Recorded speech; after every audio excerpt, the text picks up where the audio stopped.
안녕하세요. 경제를 말하다입니다. 지난주부터 이번주까지 이어서 한국 반도체 업계를 시끄럽게 만드는 단어가 있다면 바로 칩4 동맹일 것입니다. 오늘부터 두 개 영상으로 나누어서 이 칩4 동맹에 대해서 깊숙이 이야기해보는 시간을 좀 가져보고자 하는데요. 본래는 삼성의 GAA 공정에 대해서 기대되는 점과 우려되는 점을 나누어서 말씀을 드려볼까 생각을 했었습니다.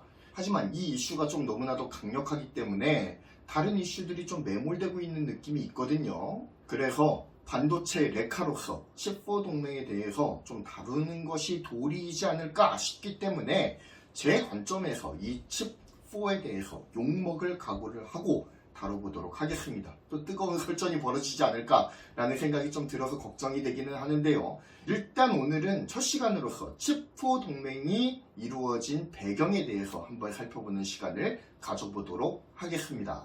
칩4 동맹은 트럼프 시절부터 격화되기 시작한 미중 기술 전쟁과 맥을 같이 한다라고 볼 수가 있습니다.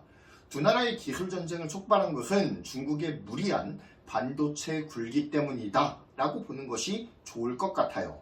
만약에 중국의 반도체 굴기가 옳은 방향으로 이루어졌다면 미국이 저렇게까지 규제의 진심이었을까 싶긴 합니다.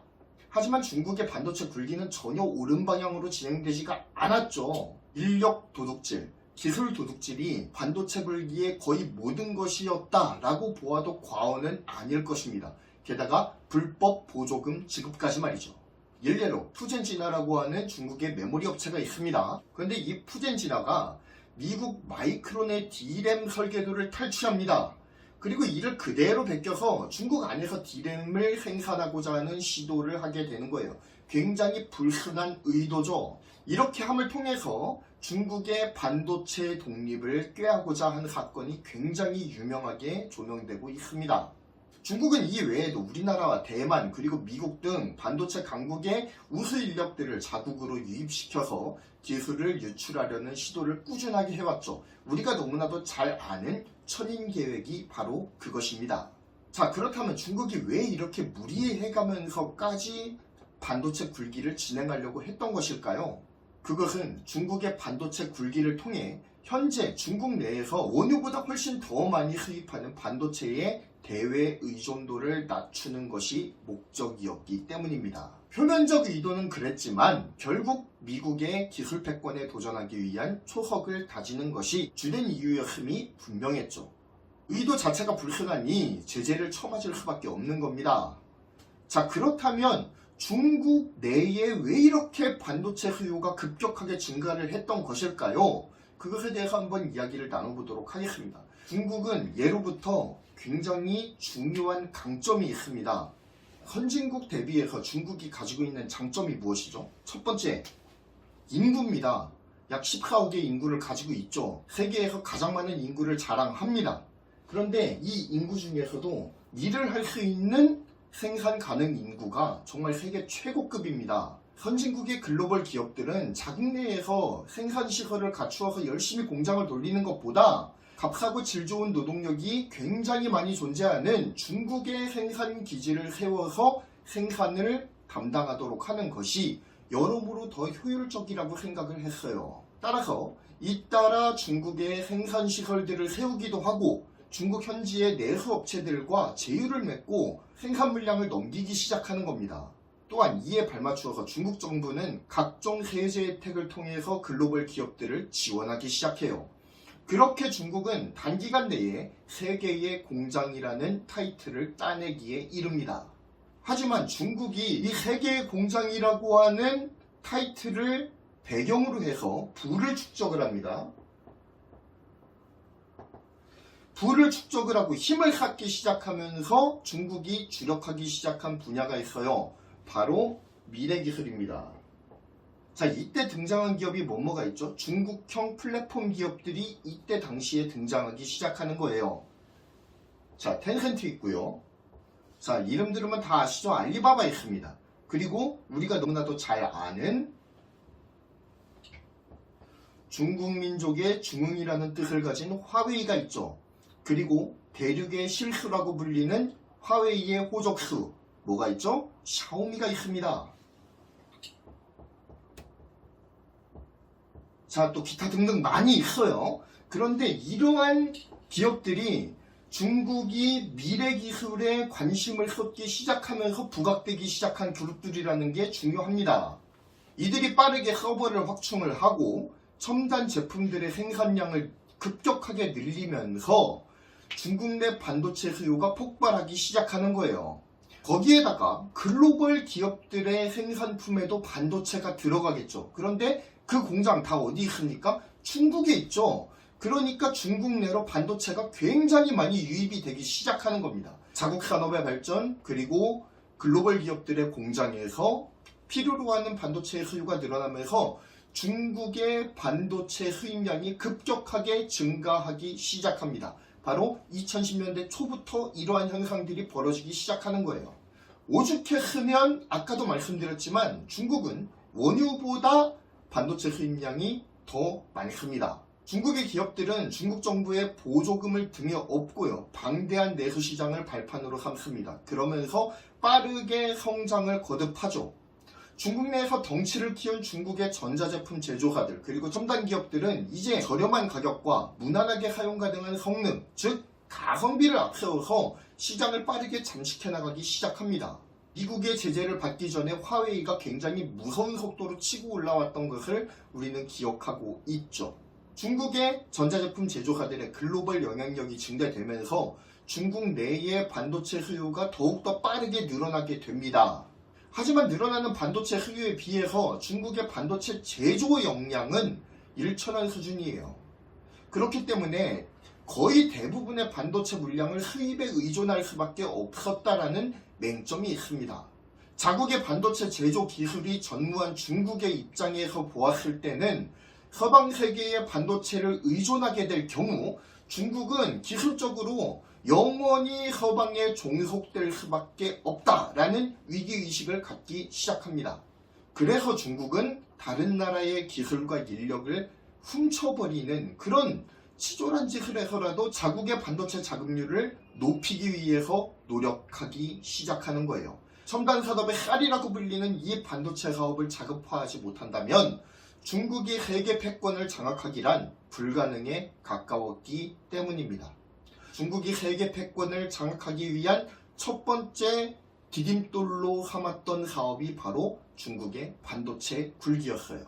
이러한 세계 패권을 전제로 둔 중국의 무리한 반도체 굴기는 반도체 산업을 국가 전략 사업화하게 만들었습니다. 그래서 반도체 사업의 블록화를 더욱더 심화시켰죠. 사실 중국의 반도체 굴기는 절반의 성공이라고 불립니다. 많은 시행착오와 실패가 있었어요. 하지만 아주 망했다라고는 보기가 어렵습니다. 왜냐면은 그 엉망진창 반도체 굴기를 뚫고 칭화윤이, YMTC, SMIC 등의 반도체 회사들이 어쨌든 살아남았어요. 지금 양산품을 부족하게나마 생산을 하고 있습니다. 난립하던 반도체 제조사들이 정리되고 몇몇 회사들로 추려지면서 이들이 결국 중국 반도체 제조업의 선봉장이 되어서 점차적으로 기술력을 끌어올리고 있는 와중에 있습니다. 우리의 관심을 집중할 정도로 가파른 정도는 아니지만 중국의 반도체 자급률은 점진적으로 상승하는 추세에 있습니다. 이것은 분명 우리나라에게 있어서는 긍정적인 신호가 아니에요. 하지만 그럼에도 불구하고 중국의 반도체 굴기는 쉽사리 성공하기는 어려워 보이는 것이 사실입니다.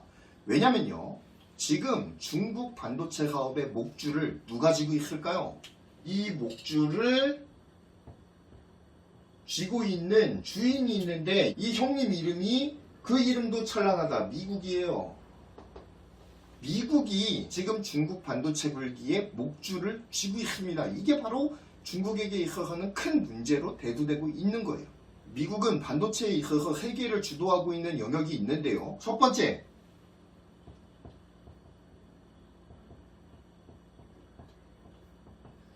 세계 팹리스 물량의 68%를 미국이 장악하고 있습니다. 대단하죠?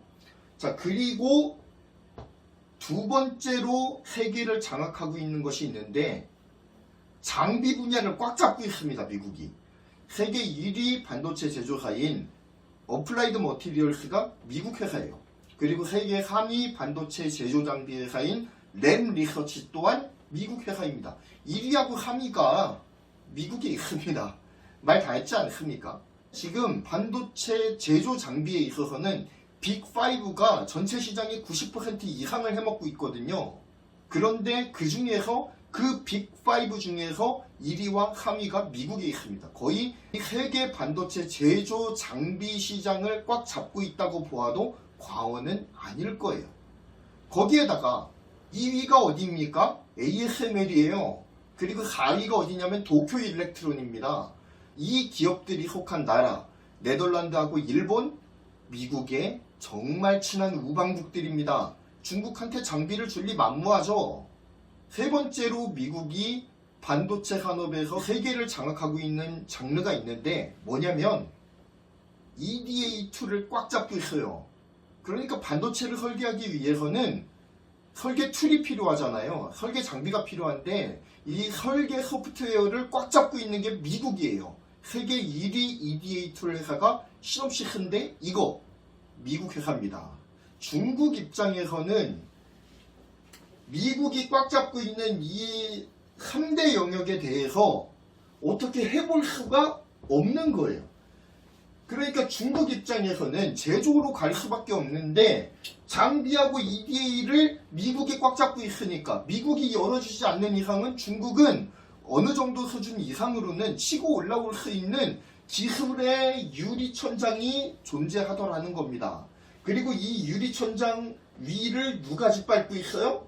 미국이 짓밟고 있는 겁니다. 그래서 지금 중국이 기술적으로 치고 올라오지 못하는 이유가 이 미국이 위에서 억누르고 있기 때문에 그런 것이다 라고 하는 이런 역학관계가 굉장히 중요한 부분입니다. 이러한 결과 중국의 반도체 불기 단기 목표가 뭐였냐면 2020년도까지 7나노 공정으로 진입하겠다라는 거였어요.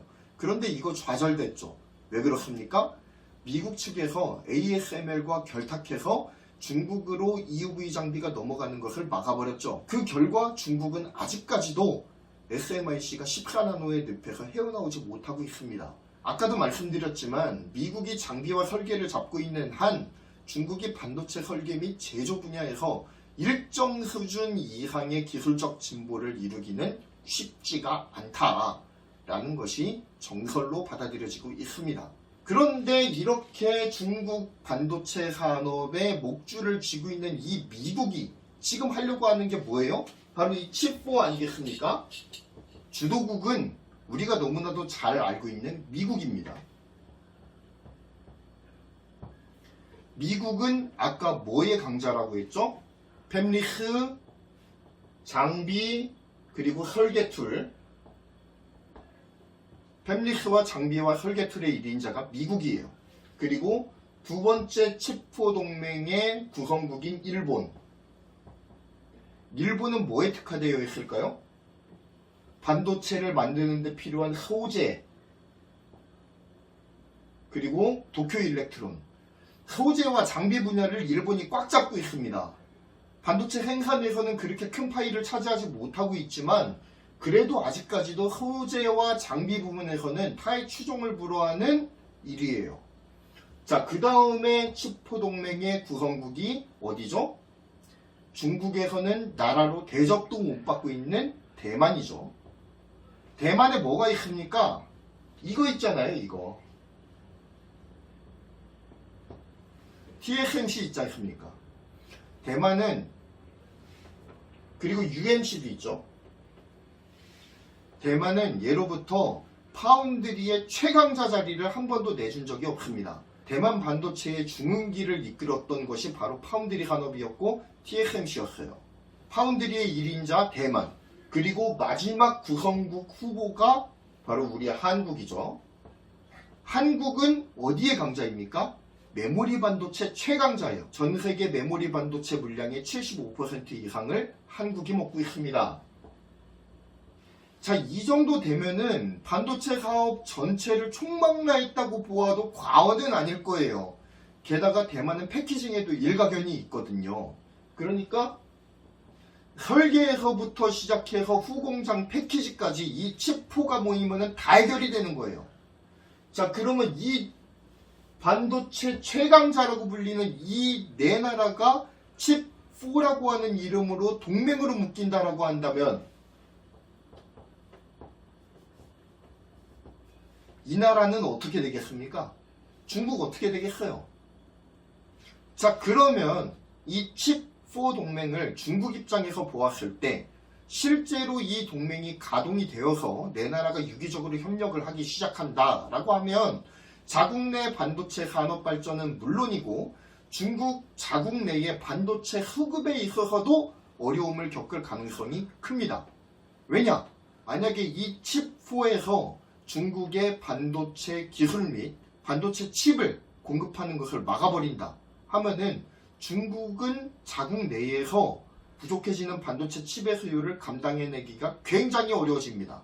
그러니까 중국 내에서의 반도체 기술 진보도 지금 한계에 부딪힌 상황인데 서방의 의지에 따라서 중국 내의 반도체 수급에까지 부정적인 영향을 미칠 수 있는 강력한 한방이 바로 칩4라는 거예요. 그러니 중국 입장에서는 칩4가 실제로 결성이 되고 발동되는 것을 어떻게 해서든 막아야 되는 입장이에요. 그래서 지금 중국에서 개거품 물고 있지 않습니까? 그런 이유가 있는 겁니다. 자, 그럼 반대로 미국 입장을 한번 볼까요? 미국은 이 칩4를 달성함을 통해서 중국과의 기술 전쟁에서 항존적인 우위를 점할 수가 있습니다. 그리고 자국 내 반도체 공급에 대한 안정성 또한 원활하게 확보할 수가 있게 되겠죠. 굉장히 좋은 상황이라고 할 수가 있겠습니다. 미국 입장에서 보았을 때는 칩4는 무조건 성사되어야 되는 문제인 거예요. 더군다나 자국 내 반도체 수급이 불안정해서 물가 상승으로까지 이어지고 있는 현 상황에서 보았을 때는 이 칩4 동맹을 조속히 발동함을 통해서 일본, 한국, 대만이 미국의 반도체 수요를 충족시켜주는 그림을 만드는 것이 최선이다 라고 생각을 했을 겁니다. 그리고 이미 일본과 대만은 칩4에 합류를 했습니다. 자, 그렇다면 우리나라는 어떨까요? 우리나라는 솔직히 진퇴양난입니다. 미국이 8월 말까지 칩4 동맹 참여 여부를 알려달라고 정부에 압박을 넣은 상황이에요. 미국의 적극적인 러브콜과 협박으로 인해 이러지도 저러지도 못하는 진퇴양난에 빠진 한국 정부는 과연 묘수를 생각해낼 수 있을까요? 신냉전 시대에 당면한 한국 반도체 산업이 과연 칩4 동맹에 동참하는 것이 옳은 일일까요? 최근 미국에서 통과된 반도체 산업 육성 법안과 함께 다음 시간에 이러한 주제에 대해서 더 소상하고 심층적으로 살펴보는 시간을 갖겠습니다. 오랜 시간 시청해주셔서 감사합니다. 경제를 말하다였고요. 구독, 좋아요, 알림 설정 부탁드립니다. 감사합니다.